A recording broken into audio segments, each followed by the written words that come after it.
Sir Motiar Rahman. Motiar Rahman, তাই না? আপনি এই সমস্যা কবে হয়েছে এটা?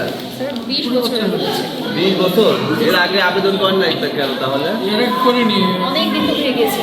আচ্ছা আচ্ছা আচ্ছা, তাহলে আপনার বাড়ি কোথায় বলেন তো? ভিত্তিমপাড়া। আপনার বাবার নাম কি? রমজান রমজান বিশ্বাস, তাই না? এমনি কাজ করতে পারেন আপনি কোনো? কাজ করতে হবে। স্যার দিয়েছে নিপু ভাই। আচ্ছা ঠিক আছে। তানজিম আহমদ, তানজিম আহমদ। আরো কি আপনার পাশে এক মিনিট হবে, ওকে স্যার।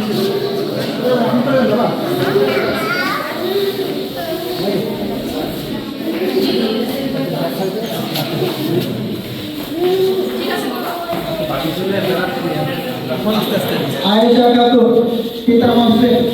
আয়েশা খাতুন, পিতা মন্ত্রী।